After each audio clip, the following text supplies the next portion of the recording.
Oh, 6:30. How'd you know? Yeah. All right, I will call the meeting to order. Its agenda, date, time, and location were properly announced. Thank you all for coming out tonight. We will start off with the approval of the minutes of July 28, 2025 of the regular meeting. Is there a motion to approve? Don't. Katie, is there a second? Amy, any questions or discussion? Corrections? All those in favor, please say aye. Aye. Opposed? Motion carries. Next, we have payment of bills. Is there a motion to approve for the month of July the amount of $463,907.48? So moved. Rini, is there a second? I'll second, Brian. Brian, any questions, discussion? I actually have a couple. Okay, Sorry I didn't get these out earlier. It's really just a funding thing, just to, for some larger items like the fitness center equipment for 25,000. Just wondering if that was through a grant or referendum. That was through fund, that would, we had that budgeted in fund eight. Okay. And then, there's a couple of items for the Wall of Fame. And was that all covered by the fundraising efforts for the Eagle Scout project? Not all of it. We had some things the district required of it that wasn't taken care of. So we have started, I have started up Yeah. on 21 for it this week, yeah, we're getting donations. Yeah, so And then the Woodgenics for 30,000, I was wondering, again, was that, grant or referendum? that would have been either grant or referendum, yeah. Gee, was it grant for that one? Okay. And then the Cripes for 10,000, the That's entertainment? Charlie. Okay, and that was donated, right? Nope, the first one was donated, the second one we're paying, but that'll come out of the sales of the tickets, and all said and done, we're sold out. I believe we're gonna make something north of $10,000. And that'll be for the playground. Okay.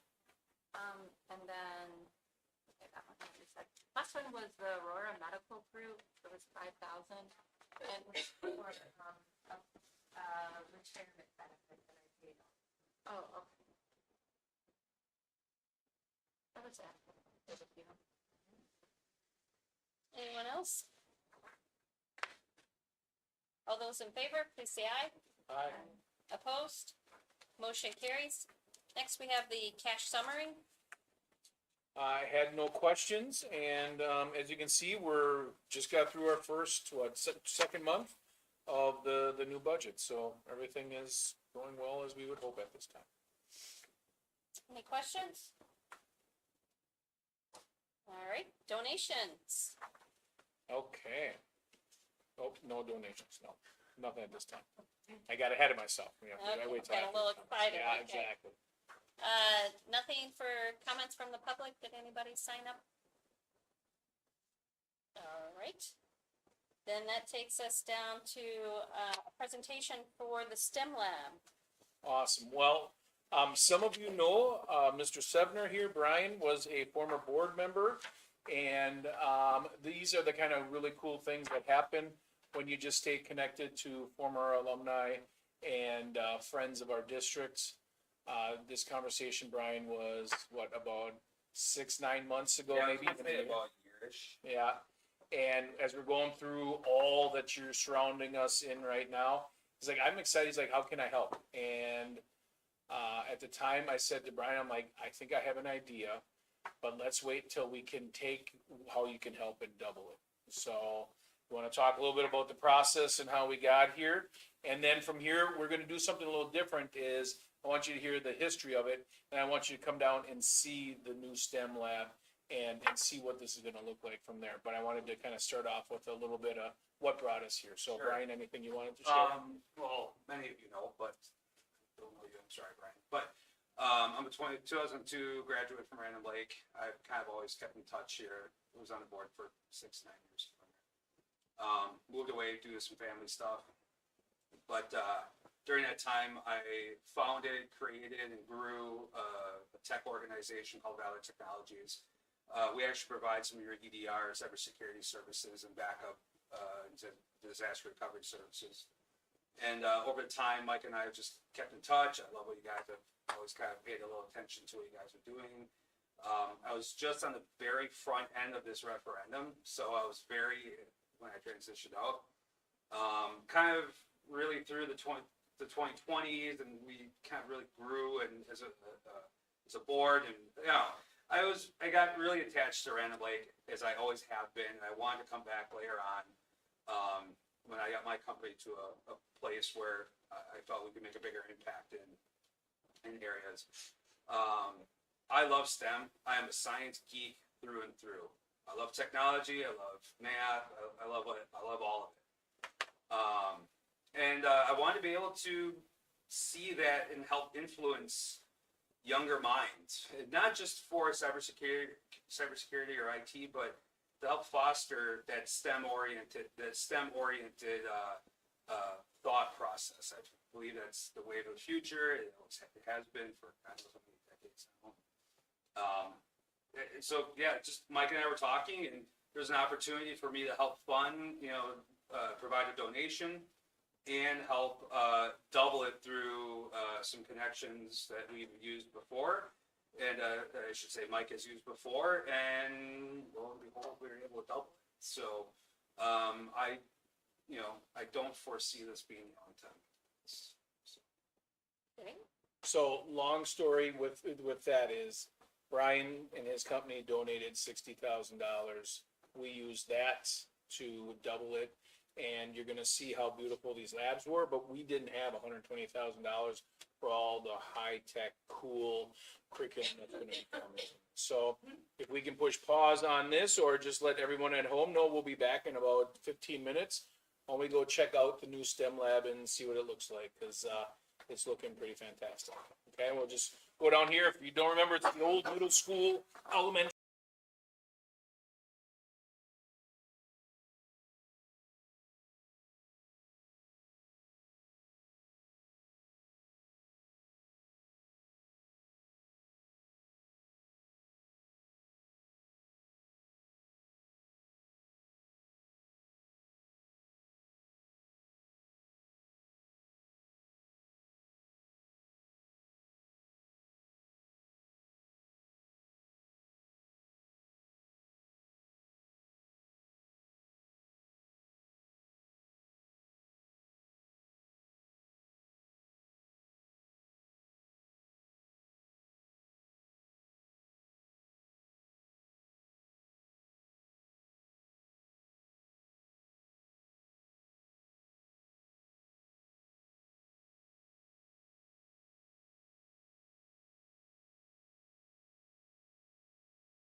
Awesome. Thank you for that.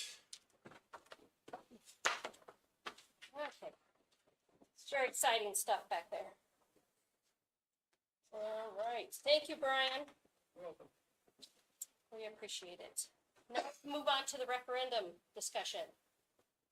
And we're gonna have, Mr. Frias, Jake's gonna come up, talk a little bit about the fitness center, cause it's opening up tomorrow, right?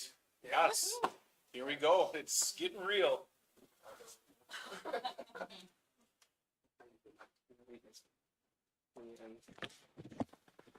Alrighty, so our fitness center, I call it a soft opening tomorrow. Obviously, we want the kids to use it. There's no kids in the building right now just yet.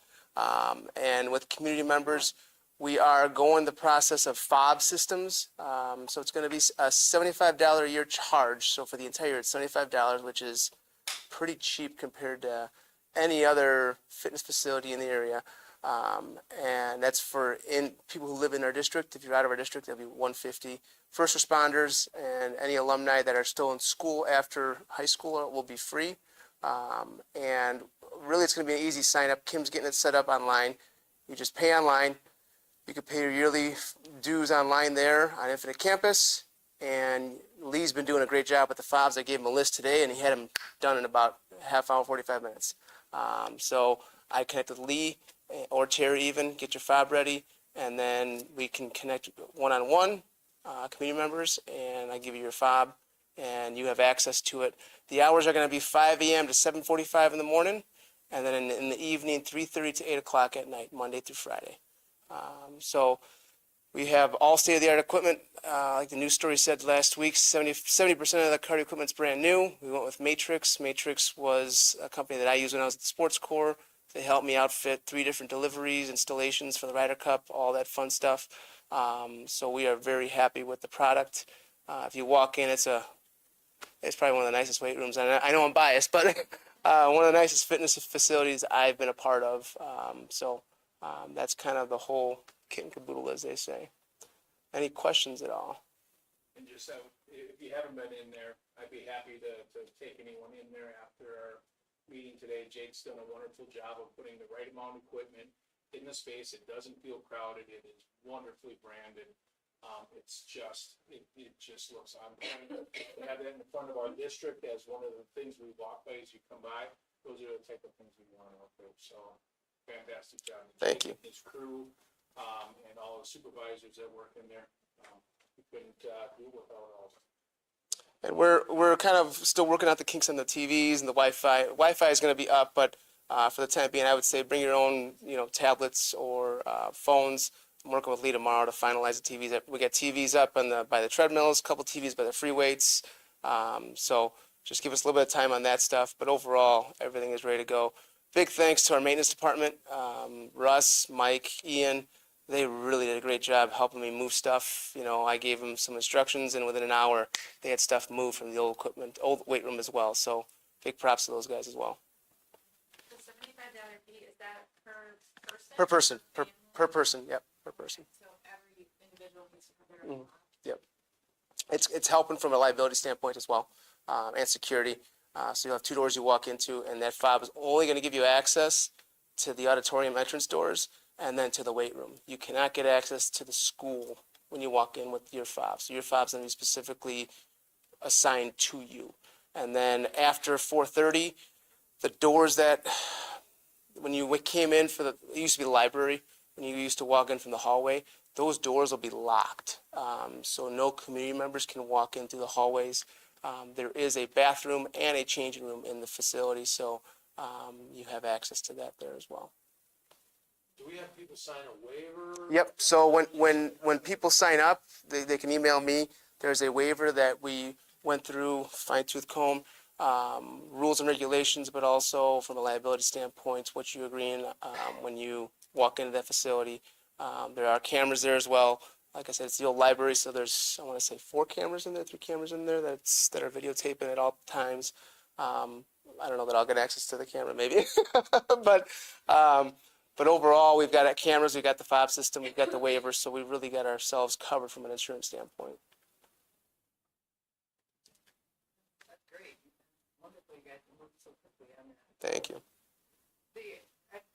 talking to another community member about it, and they were saying that, you know, they were interested in signing up, you know, in the future. They were excited about it, right? People are excited about this, but, one of the, you know, somebody had said, well, is there times where it's gonna be open, where it's like more for community members, and then, cause, you know, some people kind of can be daunting, maybe to, you know, work out next to a high school student, or, you know, whatever. Is there a time where it's, you know, it's more, community members versus students? More often than not, I would say, and I had a discussion with a few of our fitness center supervisors.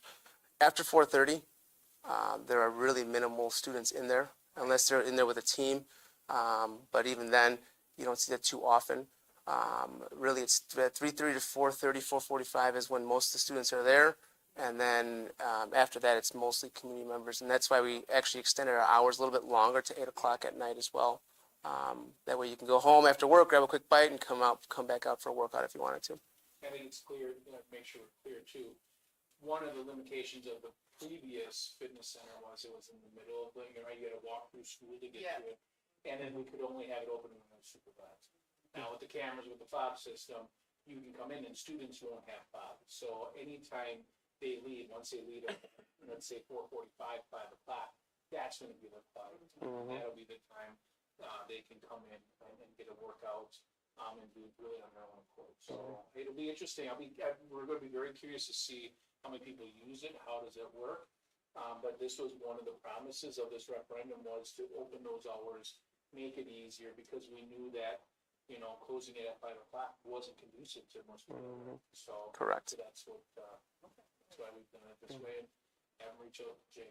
Yeah. We've had quite a few. I mean, I think we had 25 regular community members before in the old fitness center. I think we've had double that already reach out and just say, how do we sign up and how do we get involved? So I foresee quite a bit of traffic coming up here in the next few weeks for sure. Do you foresee, opening on the weekends in the future? That's something we could talk about, definitely consider. Kind of the old saying, less is more. Start off with what we have now, and then if there's a demand for, I know we had one gentleman reach out, ask about that already. So definitely something we could talk about down the line. And even later, like if there's a scenario to go maybe 9 or 10, I don't think we wanted a 24-hour. I think we decided what's happening after midnight isn't something we really want to open ourselves to. But if there's a market and there's a place, but it's easier to add than it is to go away, right? Correct. So we're really trying to take a cautious look as we go forward.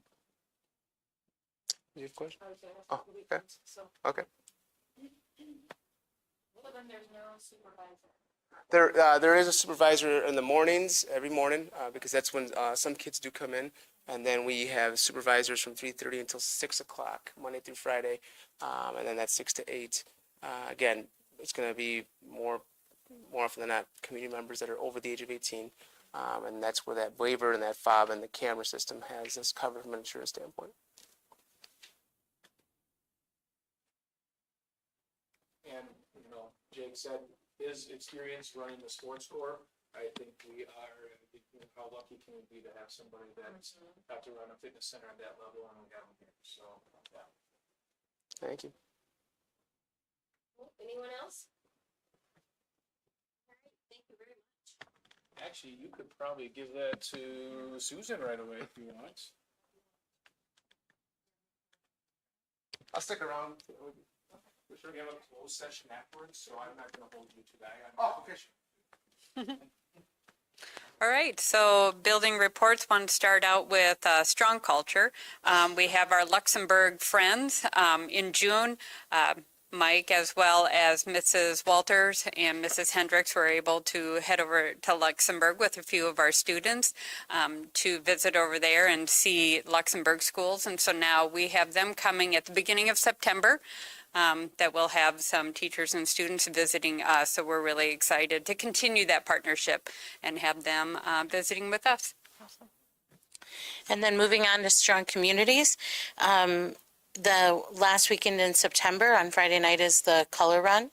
And then the following day is Fall Fest. And 4Kids is really partnered with the community to kind of take over that event. And they're just doing a great job of communicating and collaborating. The color run will actually start in the entertainment district. And then I believe it ends there as well, so that's really fun. Moving on to Strong Classrooms, Ames Web is our official screener for 4K through 8th grade. And 4K will start theirs in the winter, but kindergarten and through 8th grade will be this fall. And then we had a really great new teacher orientation day. Lots of people helped coordinate that. Debbie and Darren kind of led the charge in that. And then we had lots of information shared. They had some work time, just a lot of really great collaboration with the mentors. Thursday, August 28th, 9 a.m. to 7 p.m. will be our locker setup day as well as drop off supplies. We're going to have bins located throughout the elementary and middle school for any Kleenexes and wipes and things like that. But we'll have schedules on hand during the open office, front office hours for any student that needs to get a copy of their schedule, because the locker number is found on the schedule for high school and middle school students. So all are welcome during that time frame to go ahead and set up their locker. If anyone is unable to come on that day, because maybe they're already getting prepared for the fair or they're out on vacation, we build in time on the first day of school to allow kids to, again, bring in their supplies, get their locker set up, and get those where they need to be. And then, last but not least, we wanted to do a presentation regarding our year in review, because we had a lot of new stuff that happened with our bell schedule and other things there. So I have Travis Olson and Jake Frias that are going to join me on that presentation.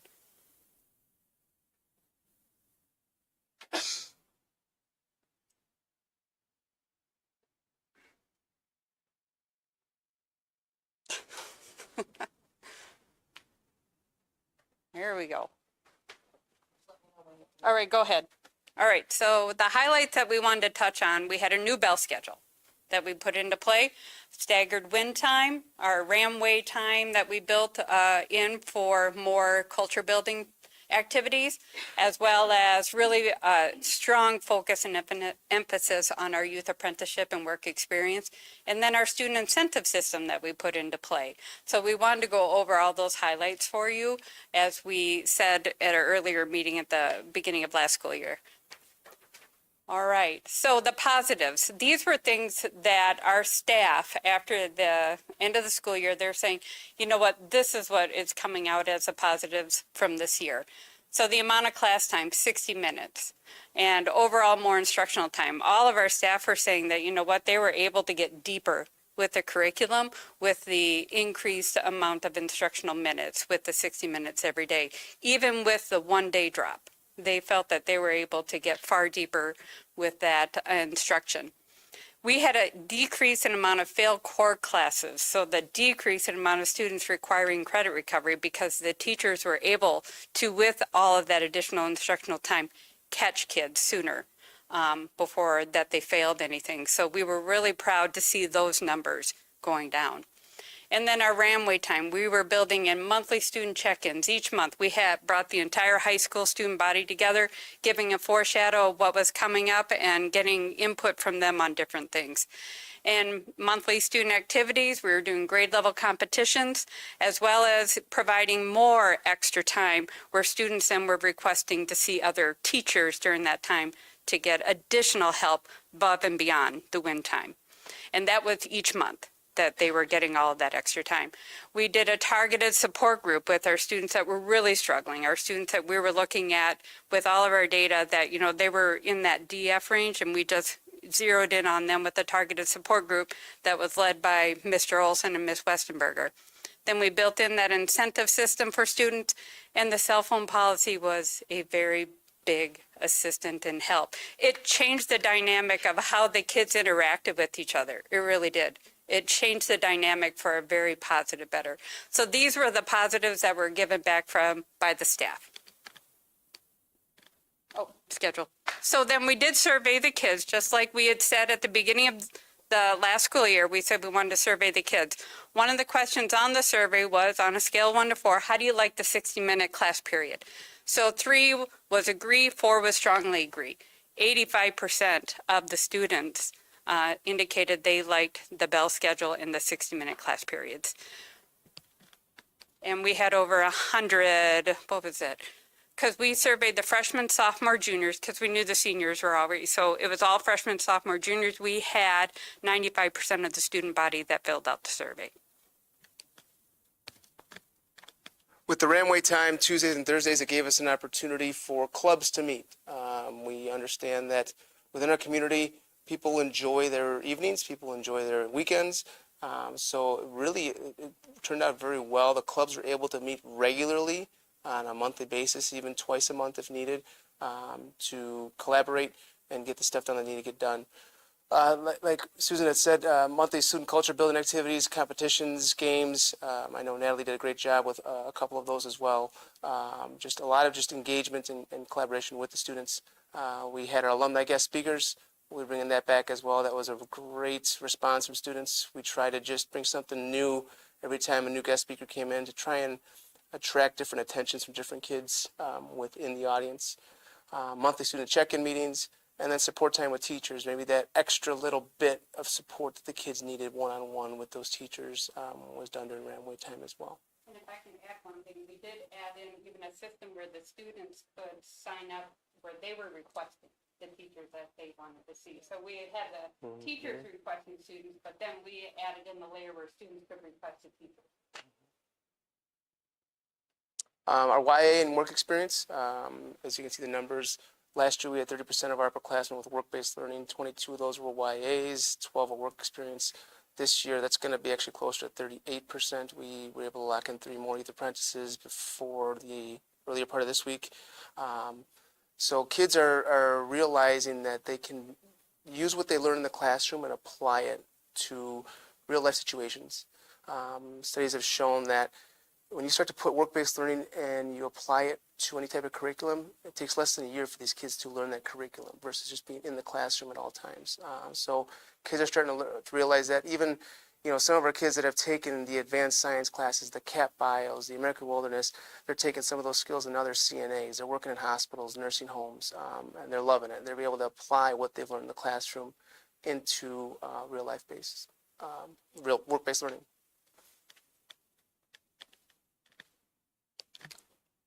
All right, this is my 10th year here, and we have never had this many students score 20 or higher on the ACT before, so it's pretty incredible. That 20 is kind of the benchmark for college readiness, so the fact that we had 62% of our kids above that is pretty amazing. We've never had more than 45 or 50 before, so that was great. And of those 29 students that scored 20 or higher, 15 of them were proficient in all 4 subject areas: math, science, English, and reading. So that's some nice data that we haven't seen for a long time. Okay, and then our AP data kind of mirrored that. We had 26% more students earn a score of 3 or higher compared to any of the last 5 years that we've been tracking this.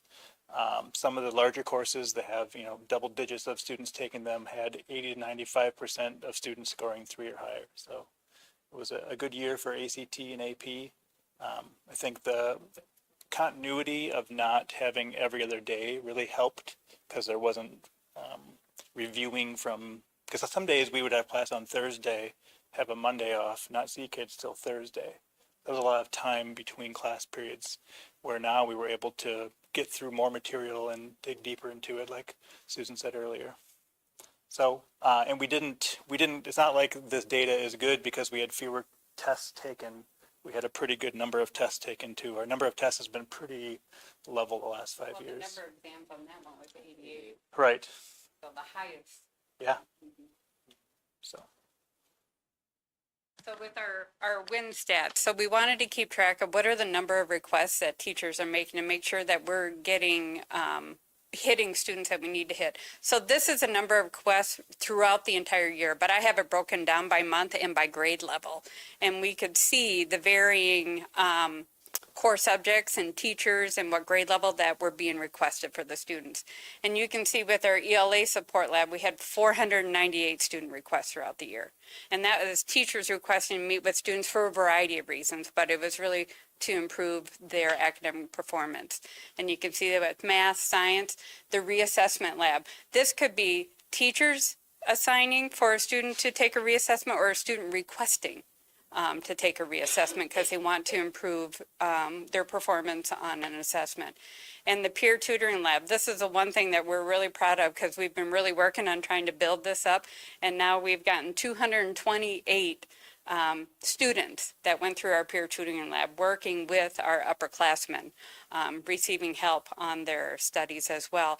And teachers would even request students to go to the peer tutoring lab. Let's say a student who maybe is around that 70th percentile on something. They're like, you know what, we want you to work with this peer tutor because we know we can improve that, improve your learning with that.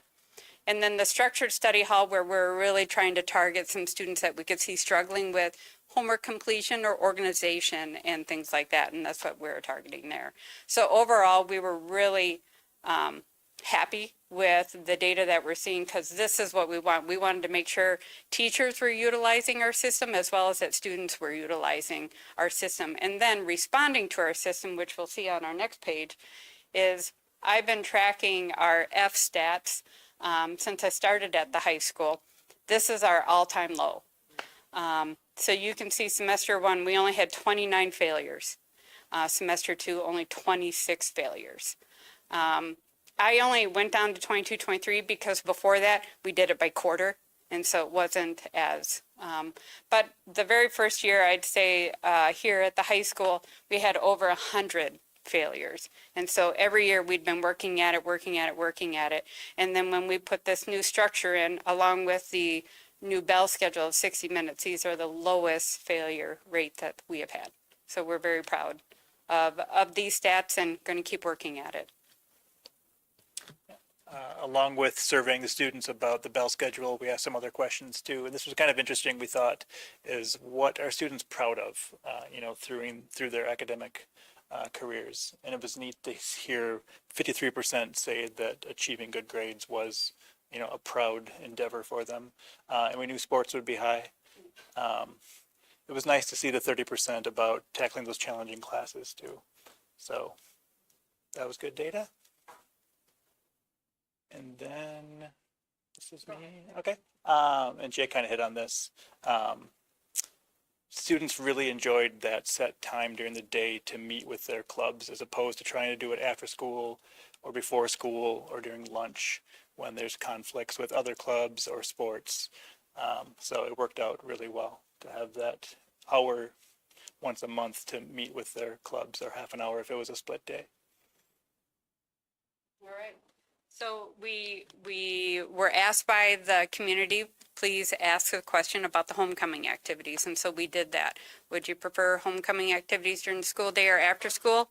As you can see, it's about 80% of the students that said that they would prefer them during the school day. So we took that into consideration as we were planning for this upcoming homecoming.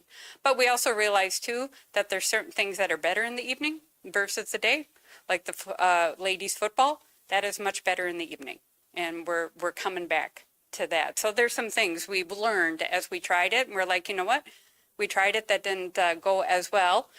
So we're going to be compromising and making some changes with that. But we did ask the students, and so that way it was good feedback that we could get from them. And they also gave us some additional ideas. We had an open-ended question, and they gave us some additional ideas, which was what we put into action as well. And then again, going with the student survey results, this was some great data too. We asked students, teachers treat students with respect. 80% of them agreed and strongly agreed. And then support. Want to keep the main thing. Student achievement is the number one goal. And teachers supporting me with my learning, 79% agree or strongly agree, which is key towards student achievement.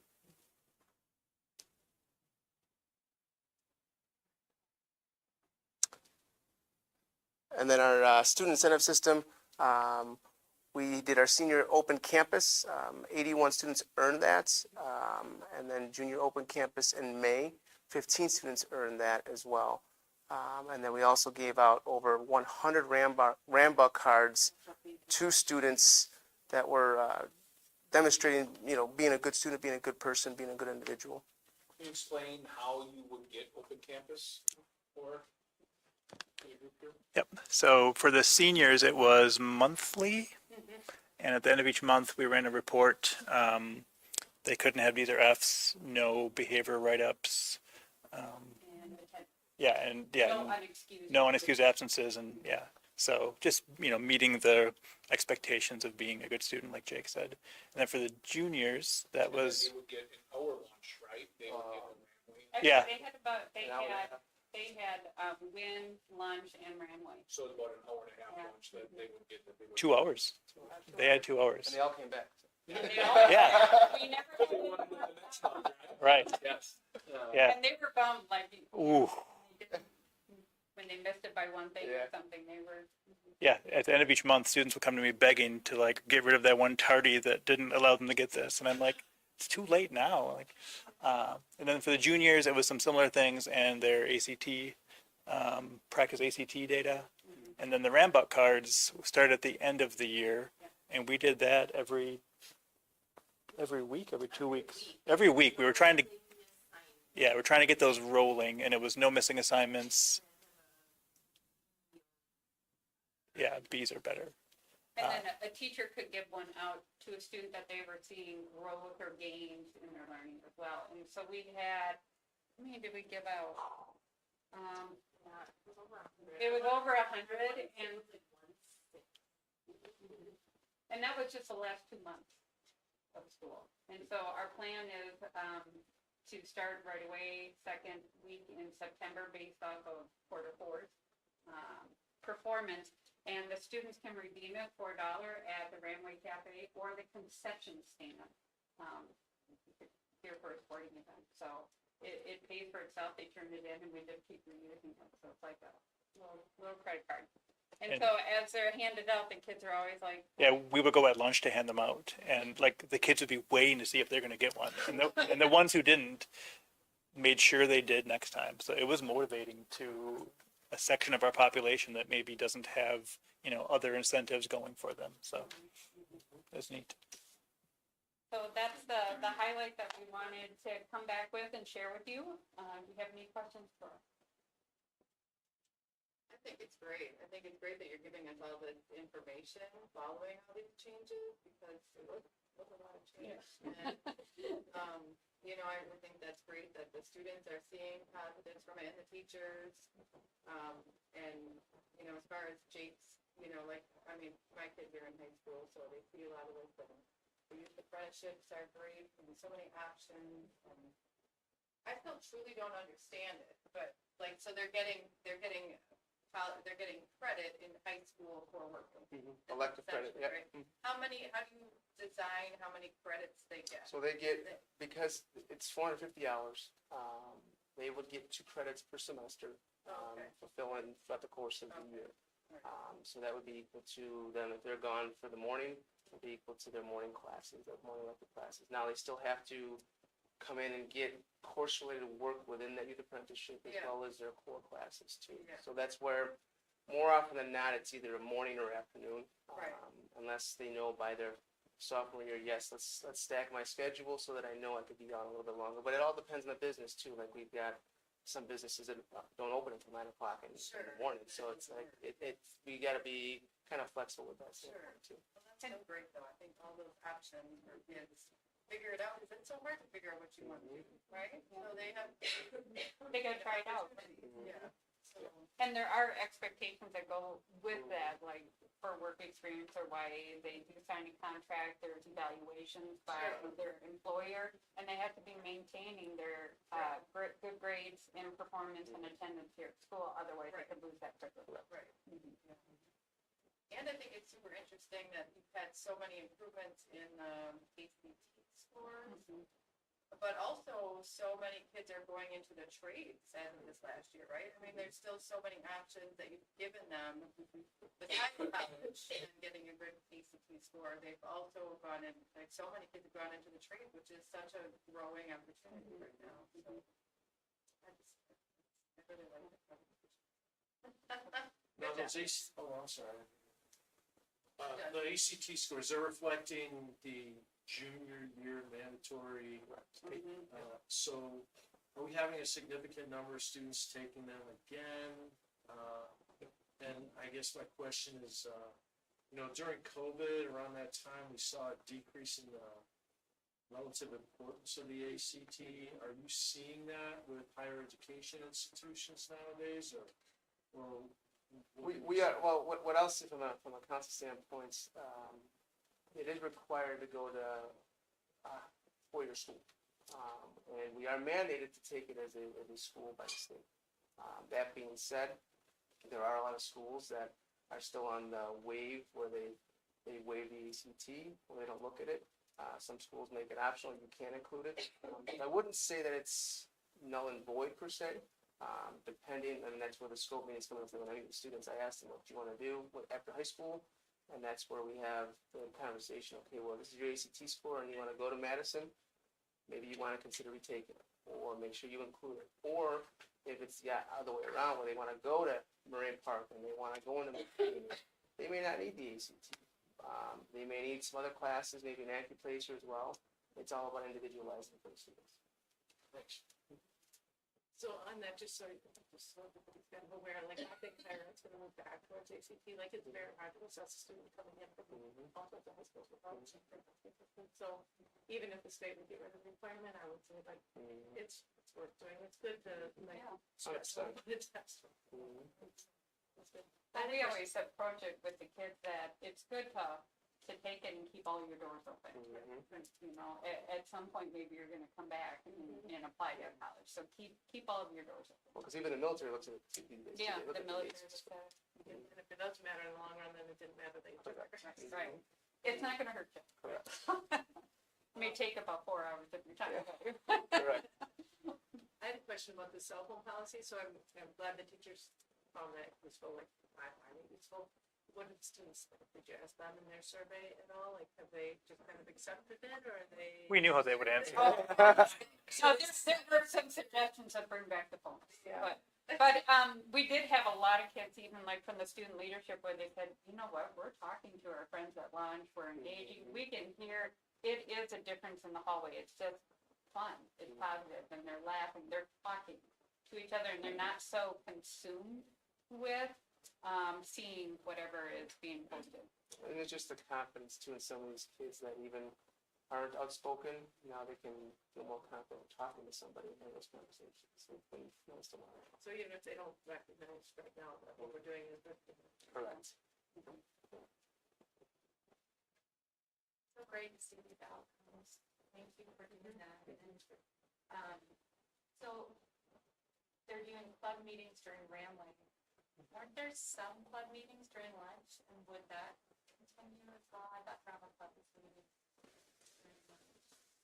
They may have had a couple pop-ups. They had a couple pop-ups, but otherwise they're all during the Ramway time. We have a rotation that we do with them. So students can be involved in multiple clubs? Yes. Okay, they're not. Right, yeah, and we have it spaced out, so that way, even if there are more than one club that are meeting in the same Ramway, they're at different times. What is, so for this year, what is the lunch schedule look like for high school? It'll be similar as last year. The same grade level split? So you'd have freshmen and seniors again? Yeah, but I've staggered out middle school a little differently, so that way it's not, like so many all at once. And they definitely love going to the foyer. I mean, they loved having that privilege of going to the foyer, and that was just the high school privilege. And one lunch lost that privilege for a while. Yep, we did, yeah. That was a loss, because they were bringing food out, and we've been very clear, no food or beverage in the new foyer. Or then they not clean their table off, and then they go right down to the foyer, so. But they learned after that. Any, like, changes like this year that will be significant like it was last year. I mean, but it was growing pains. But it sounds like it was worth all of that. Sure. No, we're gonna hold steady with what we got, so no, yeah. I guess in the survey, it was great to see everyone, every stat, the one stat about the students feeling respected and supported by their teachers. I'd love to see that number be able to go up, and there's probably so much more behind that, you know? But it'd be nice to see that. Yeah. Dig into that and get a little. Yeah. And I know our student leadership that's run by Travis, they're focused on really how do we get students owning their culture and holding each other accountable for how they're respecting each other or others. So that's one goal of that club, to keep working. One of the survey questions we didn't publish asked kids about the Ramway activities we're doing, and they said they're great, but they want more kids to participate. Because we do a sign up, and 70% of kids sign up for it, but that's still 30% who are just sitting on the sidelines watching the activities. So our students recognize that they want everyone involved, which was neat that they recognize that. But to get them involved is a big next step, to get 100% of kids engaged in something. To put themselves out Yeah. there.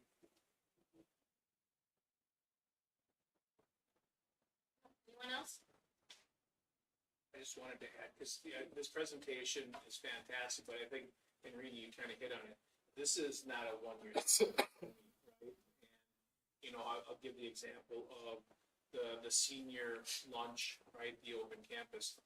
That is a version of, what did we call them during COVID when we did the Friday after? AR Fridays. Yeah. AR, remember AR Fridays, and how that was controversial, and we started off with full days where students just were coming in so we could help them after post-COVID, and then we went to Friday afternoons once a month, and slowly they found a way to make that work and make it a motivator for kids, because too many times we have negative ways to track the things we don't want to see. We don't have the positive ways. These credit cards that they have, this is really a token economy that they created in the high school, because they didn't want the little Rambucks that elementary and middle school get. And when you combine that to our student-run Rams Cafe, now we have this beautiful way of reinforcing the behaviors we want to see. So we've all been here for some of these changes that haven't been comfortable, and it's about listening and changing and tweaking. Those numbers are a product of a 5 to 6 year process. I don't know how many times you heard the three of them say system. They're part of the system. This is not individual teachers teaching. This is a system of practices and procedures that when you do something good, you get rewarded. If you're not meeting the benchmarks that you want to, we have ways to restore. And this is something we're going to do every year, and we will have comparative data every year as we keep moving through this. Go from there, and we're going to try some things that may stub our toe, and then we just go and change that. But I think the big changes are behind us. You're going to hear next some of the things that we need to keep evolving with. But I'm hoping the big stuff that brought parents here are done, and now we get to see the fruits of our labor. It's interesting, one of the things you said about, I think it was something you said you didn't include about students wanting to have more peer involvement. I wonder how that might be related to, I mean, it makes me sad that our high school doesn't eat lunch together, all the grade levels, that we're having seniors eating with freshmen, because I think that's a big age gap. And I think in high school, you're able to forge more friendships among students in other grade levels. And I wonder what that would give them about feeling more unified or connected to their peers if they were given that opportunity. They do have the opportunity, Reedy. I do want to say that 4 days a week they don't, Right. but they do every Friday, and then we build in like the first week of school. We have weeks at a time where they are lunching together. So I just wanted to Okay. put a caveat on. Right, Yeah. so it's not, so the majority of times they're not, but they do get that opportunity. Yeah, because we felt that was important, that they'd have to at least weekly. But like the first week of school, they'll be lunching all together, but that's important time for them to be bonding. I'm sorry, why don't the high schoolers all eat together again? Well, it works for, for staggering with the support that we're doing, that support structure of how we're trying to divide and conquer to really get deeper with responding to students who, first of all, are having some academic performance, or just other students too who want to learn and get a little bit higher, with their classroom performance. And by doing it this way, that's why we're tracking the stats and also our F data to see, are we hitting more students than we were before? Compared to our previous when we were all together, we weren't meeting nearly as many kids as we are now. And the group that needs the most intervention are the freshmen and the sophomore, right? So if you have them at the same time, that's fewer staff and more students by doing it this way. It allows you to really get in there on the freshman group and then the next ones get in there with that sophomore group. Because that's, you say is the big preponderance of the ones being requested. Yeah, there's quite a few seniors that don't even need volunteer, right? No. Yeah. A lot of times they're either leaving or coming right at that time. Well, that's great. This presentation is fantastic. Thank you for putting it together and coming and explaining it. Great Thank you. information. Andrew's next. Oh, perfect. Well, this was something. I'll leave it open. I have one more thing for strong classrooms. So as we open the school year, we have a couple opportunities to invite people in to be some readers. So I made a sign-up sheet if you're interested of reading in some of the classrooms. So there's some dates and times for you just to consider, and we'll kind of fill it with other community members coming in. I don't know if you need a pencil or not, but you get to pick what you're reading. It's about a half-hour slot, various grade levels. So just trying to get more community members in and spread the joy of reading as we jump into the school year. So And this is another way. I know there's been some of us asking, here's a way you can get in, see what's happening, be part of this, and just bring your favorite book. Mine's always All the Places You'll Go, from Dr. Seuss, but bring a book and if you can't commit, we'll have a Google sign that we can send out. Yep. absolutely. Okay. Just trying to find ways to keep this moving. Yep. Thank you. I think Susan getting that next, the grading. Sorry. There we go. You are. I'm going to turn it over to Andrea and Travis that are going to lead us through our grading and reporting. There you go. You want me to hand those out? Yes, if you wanted to give everybody one of those. We're actually gonna, I know at the end of your agenda, there was a note about the standards. So we kind of wanted to move that ahead because we thought this would make more sense if we talk about these things this first. So according to Wisconsin state statute, we do need to post what our standards are that we're covering in each class. So I provided for you today a sample from 3 different levels of what our teachers have been working on. We actually started this summer of 2024 and finished it summer of 2025. So for every course, we have a list of the standards that are covered, and we also have the success criteria for each one of those. And these are the learning outcomes for each one of these courses. These will be posted the fall of this year, 2025, so that they'll be able to be viewed by the public. It's kind of the key We had pieces. Conversation last month about standards and how are we getting out there. I think we're on the cusp of being as transparent as anyone can be around all of these. And we're still working on the digital footprint of this to be on our Facebook or on our website soon, but wanted to at least let you see this.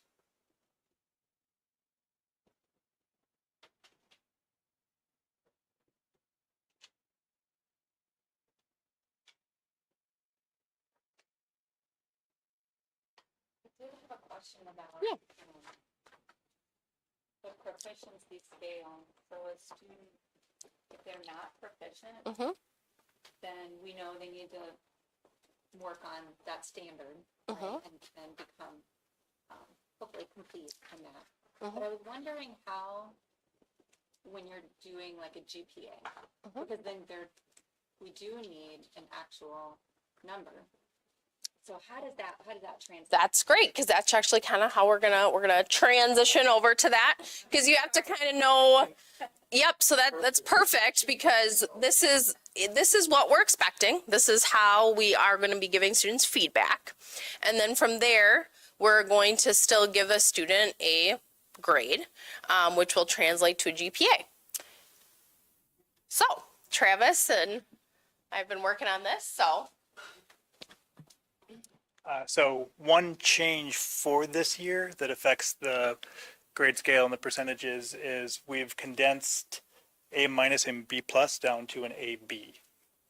There's several reasons for this. The biggest reason is the fewer grading categories you have, the more accurate the grade can be.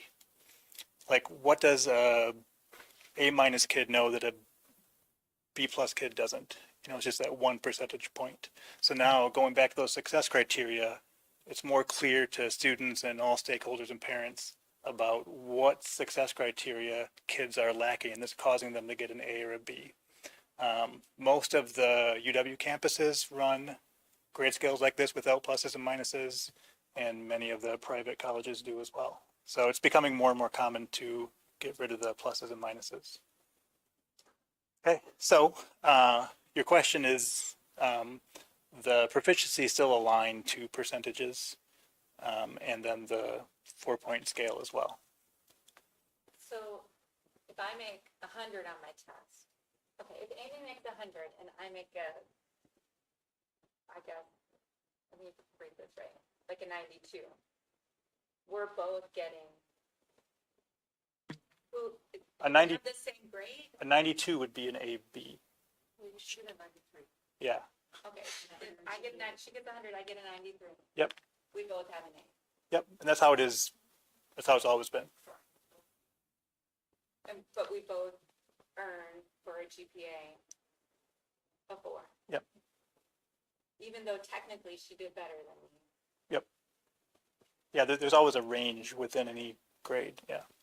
And I think if we go back to the origin of this, is we're getting away from percentages and kids chasing points and actually putting an emphasis on what we want them to learn, right? So this makes sense in math. Percentages at 92.5 and 93 works really well when you have a 100-point exam and things like that. But what does that look like in writing, right? What does that look like in science? We have to do a better job of being transparent on what, you know, instead of the 92%, what does a 4 look like? So if you go to this, right, if you go to the grading scale on top here, what does an A look like? We should be able to describe to a student what an A looks like so they know what they're trying to achieve. What does a B look like? And then be able to break those conversations into a GPA. When standards-based came out, there's a couple districts that went 100% into standards-based. You know, like we're getting rid of the A's and B's and C's, and we're going 1, 2, 3, 4. And you know what? None of those individuals had a job after about 2 years, because this is what parents understand. And it's not about getting rid of A's and B's and C's. It's about talking to kids differently. So I don't have a conversation with my daughter, which I just had, who has the percentage points. Like, Dad, I only need to get a 60% on the final. I got an A in the class. I'm like, well, how about we still try hard, right? You know, this is a different conversation. And that's why this, along with everything else, is changing how we're talking to our students along with support. And that makes so much sense, and we want to make sure that they're mastering the course information. However, we still have class ranking, which affects scholarships, and we still have a valedictorian and salutatorian. So we are still paying close attention to those single digits. Yep. So if we're still factoring all of that, it just still seems kind of wide. I don't know, that's my concern. I'm just kind of throwing that out there. I think this is great, what I'm seeing, but I think there's still an area where it's like, it's still an area of concern about how that looks with the class rank and things like that, that impact scholarship and sometimes college application. And that's not changing at all. Like, we still have a GPA just like we have the last 50 years. How do you determine rank between, like, if two kids have 4.0, how do you rank those? Jake? Well, we have the weighted system, so we still have courses, our advanced courses are weighted Right. higher. To provide the same, like, if they don't have. Right there, it's in the. There it is. Yeah, that's for your valedictorian, but I'm just like the Kohler scholarship. You have to be in the top, I think, 10 to be able to apply for it. So, and it just seems like there might be a discrepancy if, you know, Amy's actually made a higher score on most of her tests than I have, but we end up with the same grade. Well, that 92.5, that's not changing. That's how it's been as long as I've been teaching. So there's always been that 7.5. There's always been a range Yeah. for an A, a B, a C. There's Yeah. always been. I've never been a part of a class that has, yeah, I've never been part of a school that has like A pluses, because that just muddies the waters then as well. Yeah, so it's not going to affect GPAs or class rank at all. You seem skeptical. I'm just trying to process it, I think. Yeah, the only significant change is really the pluses and minuses gone, replaced by the AB, which still holds a value in the GPA just like a B plus would have.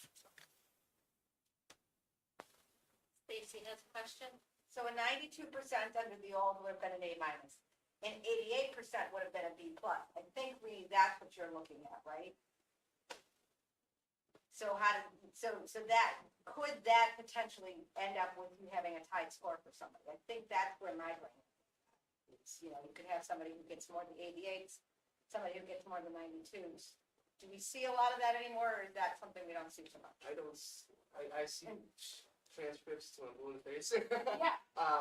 And with as many dual credits and start college now classes and AP classes that we have, yes, the first 2 years, you might see a lot of the same classes, but then kids just kind of take their own avenues, and we don't see it as often. So, no cause for concern is what you're No, saying. no, I no, can be overly concerned about things. no, no, no. Okay, thanks for going there. Yep. Anything else? So the biggest change we're gonna see is no more A minuses and B pluses, it will be an A. This starts this year. Yeah.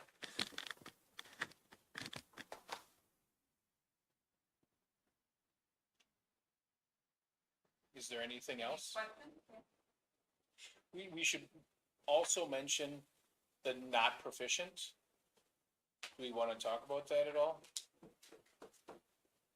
Per assignment, or? So students, just this other piece, if there's questions. Students that don't earn an A, a B, or a C on their assignments will not be considered proficient, so they have to continue to, either revise it until they get a sufficient or higher, so a C or higher.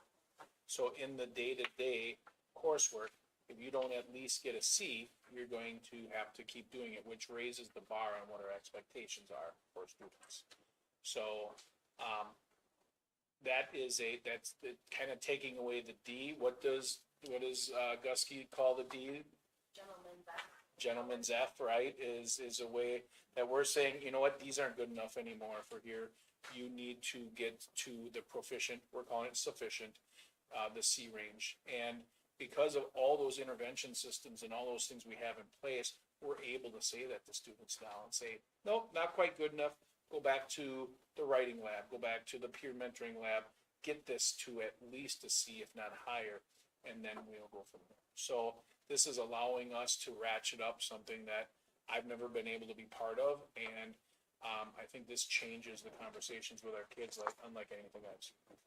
So stay tuned. And Yeah, question? our teacher response will be automatic, so let's say that a student turns in an assessment and they show that they're not proficient, there's going to be an automatic win request the following day to get additional learning and support in that student.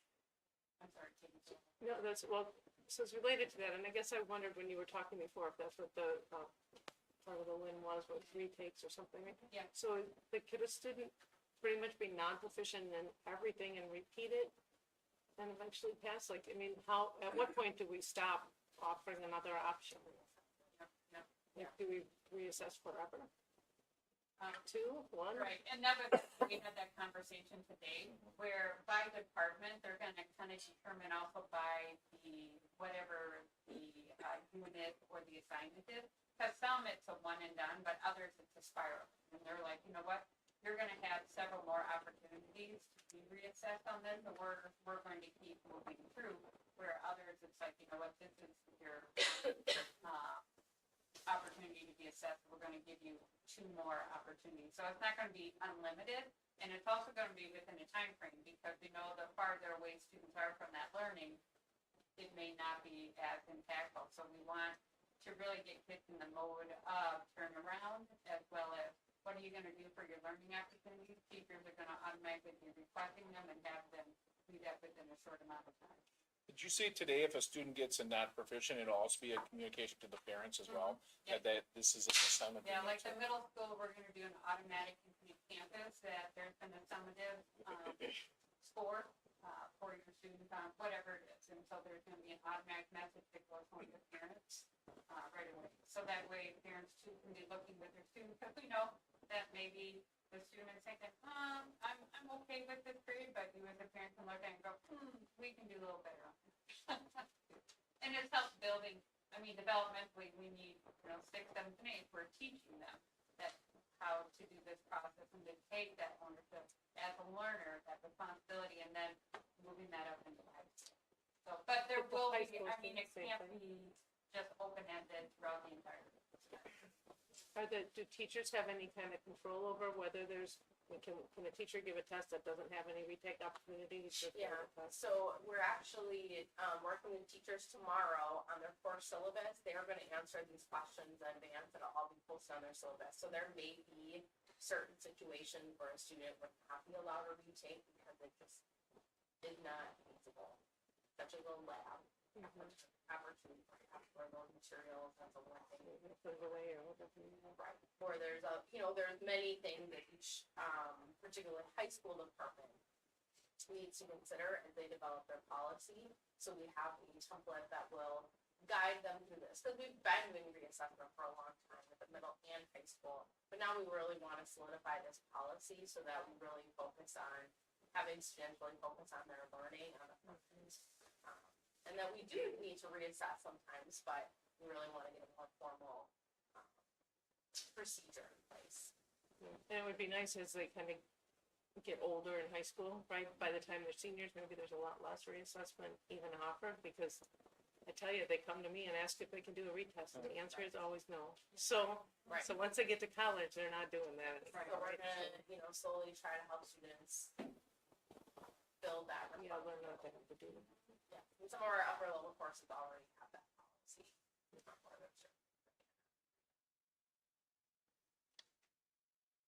And in closing, I just want to go back to systems thinking, right? We all had a class when we were in high school that we knew where we'd go to get an EVA, right? We knew teachers graded differently. This is a collective, and we will have a book out that will be our grading practices that is an agreed upon from all the adults in our organization, from elementary all the way up to middle school. And this is allowing us to be systemic about it. The way students are assessed in elementary will be the same in middle school and in high school, so we continually tell them the same thing. They can see these things. But the ABs, that changes a little bit from elementary to middle school, right? It does. But it's still in that 4, 3, 2, 1 type format. So we're making this make sense to our kids. And we met today in DLT, elementary, middle, and high school staff to keep putting this together. So again, another journey that we're starting to see the end of it come to fruition. And then to have it communicated on the syllabus, but also as a teacher enter any different units, they're going to communicate on the front end. Like, this assessment on this unit will not be, so that we were, I'm sure we're facing forward with that. Okay. I just noticed something, and maybe this isn't the place for it, and we can talk about it more later, but it looks like on the Modern American Studies syllabus, it kind of ends semester 2 Cold War. So are we looking at events more current than the Cold War? That is how far that course goes. We have other courses that cover more modern, but that is how far that course goes. It's interesting. It doesn't feel very modern. No. What's our course after that to learn? I guess it would be called current events, maybe. More modern. Yeah. Government, we got government, We got government. economics. You know, Barb got a little bit into it, it's some psychology stuff, you know. It's more on some of these English things. What do you mean leaders think? Different leaders of different organizations. We used a lot of things in these psychology classes. Oh. So we don't have a class for that all of our high school students take to learn like all the historical events that have impacted the world. Since the 80s. Yeah, It's good to know. since the Cold War. I mean, I'm just, yeah, it just seems like that should be Seems like a gap, updated. yeah. I don't know, just something to know. I'm concerned about that, and I know that, I mean, it's just the curriculum we're given, but it just seems like a big gap, that concerns me. Does that come down from Wisconsin or who decides that? What do we have for our social studies curriculum? I'm trying to think where we're at. Well, I mean, it's based off of speech. Right. But, yeah, I think right now they have their course sequence in a way that that's where they end up, but, you know, that could be something we discuss. Right now, in order to get through those major concepts, that's where they, But we were talking at the last meeting about, you know, young people not knowing about, you know, well, that would all be covered during the yeah, but acts of terrorism since Korea, that. Korea and Vietnam would all be part of that Cold War up through really, so the 90s really is what's Right. not currently being covered. And, right, just like the idea that terrorism that the world is experiencing. It seems like all of our students should be aware of that. We talked about like the Twin Towers and that there was the first attack and then the second one. And some of our, you know, young people don't even know that there was a first attack. We do actually take our students to the 9/11 memorial as well as part of the modern. So they actually do a little mini unit, it's just maybe not one of the, assess, historical understandings.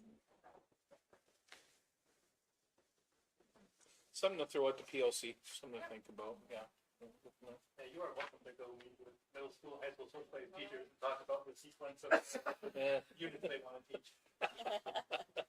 So they're the ones Drawn that up. choose what they want to To some teach? extent. But are they given access to curriculum beyond the Cold War?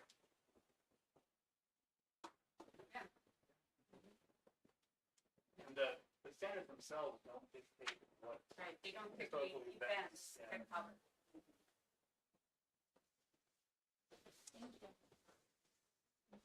Thank you. Thank you. Board committee reports, administrative and support staff met tonight, and so did teacher negotiations, both regarding handbooks, which are next.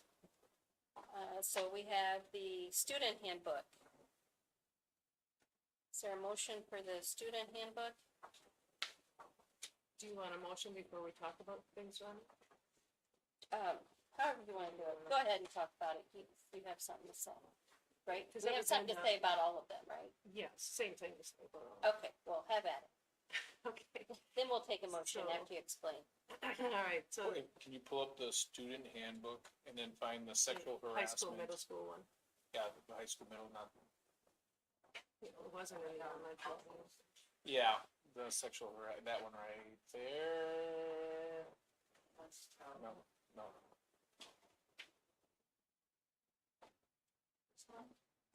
Yes. Was it highlighted though?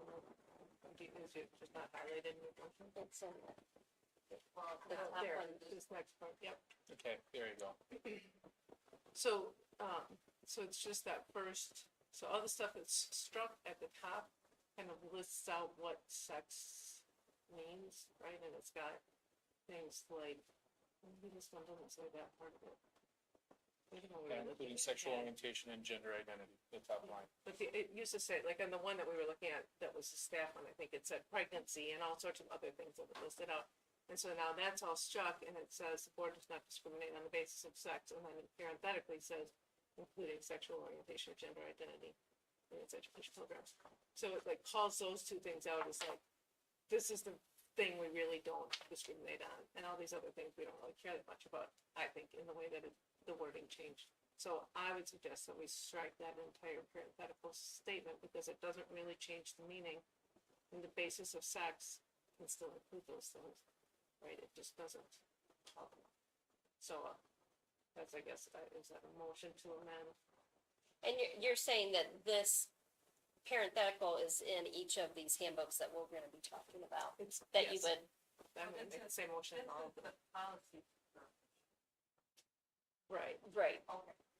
I know, and so that's when we were talking about it, we were like, well, we must have apparently decided to go ahead with this in February, right? Because that's when we passed the policy. I don't really, I mean, we probably talked about it, I don't remember landing on it. I think we probably just were like, well, whatever, we'll accept what Neola gave us, right? Because sometimes she's getting up there. But like, it doesn't, I don't think it changes it so much that it's worth calling these out. So, I And, mean, you guys can vote again. and that's the recommendation. So we didn't have a student handbook committee, but for the support staff and for the teacher, the recommendation out of the committee was to get rid of the parenthetical statement. So now the student came up first. We just thought, we'll let you know what that's gonna be for the other two thoughts there. I think it should be consistent throughout, and I noted some, things, it was inconsistent as far as that policy, and I wondered if it had to do with last year, we had to do that emergency mandate Title IX change, and we accepted that, and then that was, I believe, rescinded, and then we went back to this verbiage. Is that- There's a lot of non-discrimination policies. But this particular one is 2060. I have to look and see how it compares to what we have in the staff. It would just be nice if it was the same language in all of them, that we just have our standard, statement. That would be consistent, make the policy, I would think, but we would have to update each policy, right? Yeah, we can't change policy, we can change what we include here, but we cannot change policy without taking policy back. And then,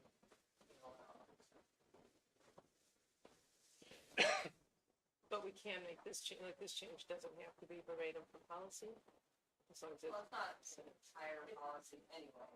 Right.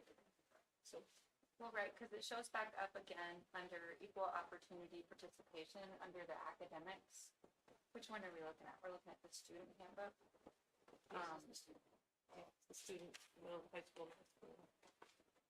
Right, so we see it again, right before academic and ACP planning, there's an equal opportunity participation, and it's stating our, non-discrimination policy, and it has more things in parentheses there, and some new things that I don't understand or haven't heard before.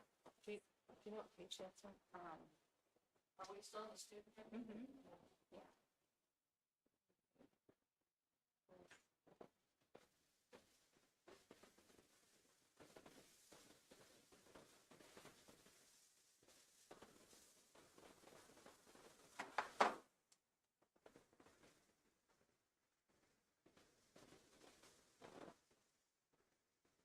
somewhere in there. Right, so what's stated here isn't consistent with what we read in another area, because it talks about including, It was down more that. I don't see yeah, that. I'm looking at, it follows part of the WIA. But that WIA they have to sign off on that individually, right? Right, yeah, she's just wondering if it's. Yeah, okay. Yeah, I was wondering that too.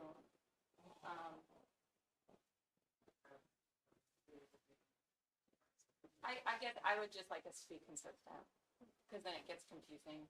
And like this one actually adds including gender status, and I don't know what that means. So, it would be nice to just have that main heading, which we know includes a lot of different things. So I would like that one to be consistent as well. Right. And I'd then be cautious with this one, because if this has anything to do with the WIA, this isn't as much about our policies as theirs. So that would be something we'll have to check. But I think the other one, I've been in the handbook and I've been here, I've been performing. yeah, so, because it looks like this is a lot of WIA things, so, yeah. Just to make sure that we're not playing. So then the motion would be to strike it down to sex and not having quantifiers to the word sex in all the handbooks. And then we can, for what, as we make that motion, for as many of these as possible. Right, so we're Yeah. consistent. Right, yeah, being consistent with that, right. And then that allows us to check if that's gonna be a catch with them. And I doubt it will, but make sure. Well, and we're honoring protected classes. It seems like things change. It'd be nice to just have consistent language. Agreed. So that's your motion, Katie? Motion is Wonderfully stated. I don't even know if I like the way I stated it, but yes. You're basically removing the, Yeah. what did you call them? The quantifiers, yeah, of the word sex, yeah. Okay, is there a second to that? I'll second. Rainey, any further discussion, questions? All those in favor, please say aye. Aye. Opposed? Motion carries. And then we have the 25-26 support staff handbook. So Is that there- motion covered all of that though, right? Like, so if Well, it we only- changes, so we'll just. We only move to did approve. the student, so we should do them for each. So So, move approval of this handbook with the same removal. Quantifiers of the word sex. Katie, is there a second? A second. Brian? Yep. Any questions or discussion regarding staff handbook? All those in favor, please say aye. Aye. Opposed? Motion carries. And then again for the teacher handbook. So that they agree with that. I'll move. We approve Katie? teacher handbook. Striking of those phrases. Is there a second? No second. Amy, any questions or discussion? I did. I thought we were gonna add policy 2416, which is student privacy and parental access to information in our teacher handbook this year, as a reminder of that policy, because we recently reviewed it in April. And we missed putting that one in. I'm trying to think, is that, yeah, that's my going on there too, so, We could say with that added in. yeah. I have the policy here. Review of it.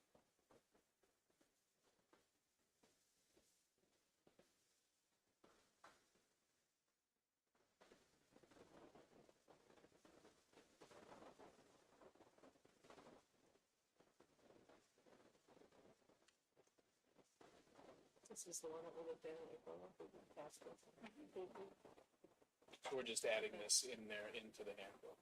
That was a friendly amendment. Okay, there you go. And Amy? You were the second, right? Yeah. We have to vote on each of those. Okay. Any other questions or discussion? We're taking out the quantifiers, phrase, whatever, Yes. and we're adding in the privacy that we discussed a few months ago into that handbook, the teacher handbook. Privacy and parental notice or something like that. Any other questions or discussion? All those in favor, please say aye. Aye. Opposed? Motion carries. Substitute pay. We just added 2.95 on to the full day, which comes to $5 a day. Just keeping up, our sub pay is right up there with the rest of them, and thought we just want to find a way to just keep it moving. So, Are we consistent with our surrounding district? I thought we were a little lower. we are lower than Sheboygan, but everyone else, we are right on par with everybody. We do a HR kind of check with everyone, so, actually, I would say we're on the higher, if you take Sheboygan out of the mix. You're talking about like Sheboygan. Sheboygan Area School District's $200 a day, but I would say that's a different job than subbing in Random Lake. But if you look at all of our friends around here, we are right, and I would say we're in the higher part of it when I looked around, and this keeps us there, because we do this, and all of a sudden, a month or two, another district raises another $10 or $15. We're just gonna crank whatever we raise our teachers, we should just kind of keep putting this daily rate up, that $5 a day, $3 a day, $10 a day. Just kind of keep that as a tradition, so. And we love our subs, so this is a way to say they get a raise along with everyone else. Is it, I mean, I think it's really clear in the wording here, so I don't think this is a big deal, but like in the individual first two lines, it says a day, 55 a day, and then in the, when it's a long term, it just says 165. It doesn't say a day. I mean, nobody thinks that's 165 for the whole time. I just don't know if that makes sense. I mean, it says daily rate on the top, and then after that, it doesn't say anything. I'm not doing it for 165 for 6 weeks. Well, is this the actual, I think, where this is at? Yeah, I don't, never mind. Is there a motion to approve I make a motion. the days? They're all a day. Yeah. Okay, Rainey, is there a second? Second. Katie, that was you? Okay. Any questions or discussion? All those in favor, please say aye. Aye. Opposed? Motion carries. Official newspaper designation. Who would like to have the honor of designating the Sounder as our official newspaper? Would like to make that motion, right? I make a motion to make the Sounder as our official notification newspaper. Thank you. Is there a second? Amy, can we thank Gary for all our great coverage? Always willing to help us out. Are there any questions or discussion? All those in favor, please say aye. Aye. Opposed? Motion carries. Glad you'll have us again, Gary. 16, staff resignation and reassignments. So we just have that as a placeholder. Nope. Oh, it's got- oh no, there is one there. Yep. Yep. Okay. We wish Lisa luck in her new job and Yes. thank her for sticking around, and still being our, district media specialist. Just on a more Consulting basis? Yes. Yes. So who's taking over the job, or is that the next? That is, Are we hiring for that? yeah, we have an offer out to someone right now, so. Okay. Support staff notification. 4K paraprofessional, that's a part-time Yes. position? So now we have four, there's been a lot of talk about 4K, now we have 4 adults in our 4K. 1 full-time teacher and then 3 paraprofessionals, and I think our 4Kers are gonna get better support than they've ever had.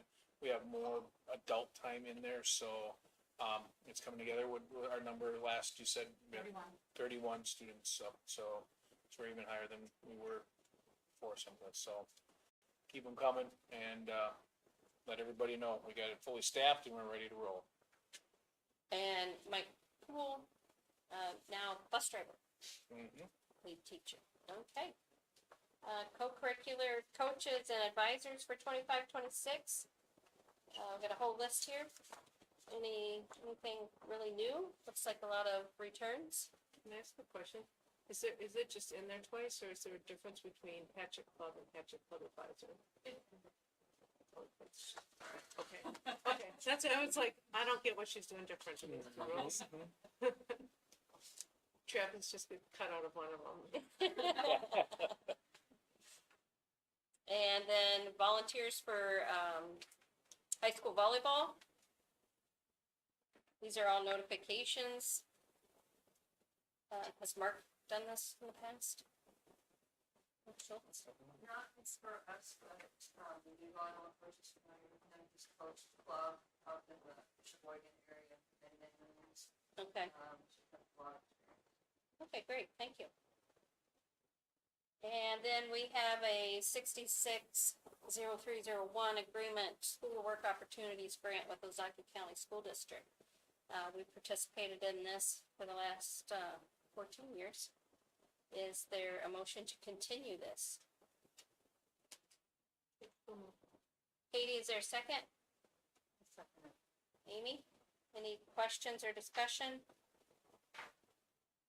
All those in favor, please say aye. Aye. Opposed? Motion carries. Mike, you're up. Okay, so it's been a long meeting already, so I'm gonna go quick. First of all, October 8th, open house. There'll be some really fun things. As you can see, walking around right now, furniture isn't quite done. When we get to October 8th, everything will look great. It's gonna be a year's worth of getting things in place, but we're really looking forward to how it's gonna look on October 8th. In service, tomorrow's the first day with all our teachers back. Today was DLT. We had probably a third of our staff back getting their rooms ready. We have, this year is really about making sure that they have enough time in the classrooms, getting set up. We have the building meetings, but it's really good. The nice thing is our staff have been doing professional development all summer, so we don't have to cram it in these 4 days. They were doing this in June, they were doing it in July, they were doing it a few weeks ago. So when they come this week, it's about, let's make sure that we're set for the first day of school. And that is a tradition I don't think we're gonna leave from, because it's been fantastic. Our staff, our new teachers feel like they're already starting. I got to talk to a couple of them last week, and they feel like they know their colleagues, they know what they're doing, because they've had a whole summer to get ready. So it's really working well there. And this Friday, the planning, what's more fun than Charlie Barron's Friday fish fry, and then if you're interested, over at the Entertainment District, Old Fashioned. So how cool that we have this going on, how cool that we get to do this as a community. I've seen a couple tickets floating around from people that can't make it, so if anybody doesn't have tickets and want to, please let me know. We are also out there auctioning off 2 front row seats with meet and greet at the Entertainment District before we come over. So he goes on at 7:30. I think around 7 o'clock we're gonna do a live auction for anybody that doesn't have tickets. And I don't have to do that last bullet because Andrea took the course standards presentation. I put that up there because of the discussion last month, and we were able to braid that into all the great things that are happening in our schools. So that might be the quickest. It's almost clear. Okay. Anybody have any questions? Okay. And we do have a closed session, so yes. Any questions for Mike? Okay. We do have a closed session. The board could go into closed session as permitted under Wisconsin State Statutes, Chapter 19, Section 1985 1C, to discuss a personnel matter, and will remain in closed session under Section 1985 1E to discuss a possible business opportunity. Is there a motion to go into closed session? Thank you all for coming. Seth, are you gonna hang around or call you? I'll call her tomorrow. Yep. Oh, here, no, we had. Is there a second? Drive over. Second. Katie? Sure. This requires a roll call vote. I can stick around for a half hour. Rini? What's that? I can stick around for a half hour. Amy? For- I vote yes. Katie? Oh, we could be done in a half Right. hour. I can't promise that though. Yes. Okay, we are in closed Okay, session. we'll pop in your office and go from there. And Oh, yeah. yes. No. Nope, yeah.